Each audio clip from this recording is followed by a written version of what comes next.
शिवाजीराव आढळराव पाटील 26 मार्चला राष्ट्रवादीमध्ये प्रवेश करणार आहेत। यामुळे शिरूरमध्ये आढळराव पाटील विरुद्ध अमोल कोल्हे अशी लढत पुन्हा एकदा पाहायला मिळेल।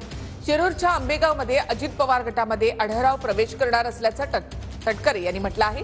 तर दुसरीकडे यंदाच्या निवडणुकीमध्ये रेकॉर्ड ब्रेक मतांनी विजयी होईल असा विश्वास आढळराव पाटील यांनी व्यक्त केलाय। तर शिरूर मतदारसंघामध्ये लक्षवेधी अशी लढत असेल ती म्हणजे शरद पवार गटाचे अमोल कोल्हे आणि राष्ट्रवादी काँग्रेस पक्षाचे शिवाजीराव आढळराव पाटील।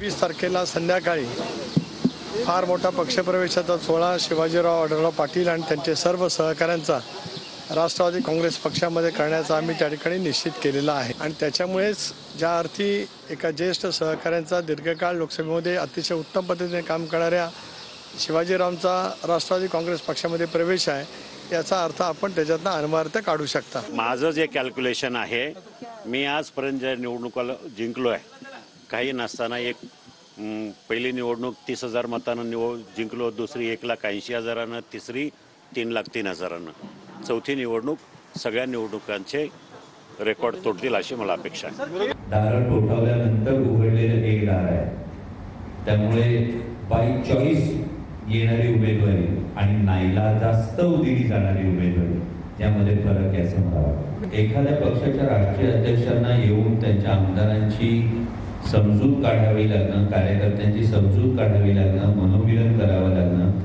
आणि ज्या कार्यकर्त्यांनी 20 वर्ष टोकाचा संघर्ष केला आहे अशा व्यक्तीला केवळ नाईलाज म्हणून स्वीकारावं लागणं, मला वाटतं की ही जी परिस्थितीच खूप बोलकी, त्याच्यावर मी वेगळं भाष्य करण्याची गरज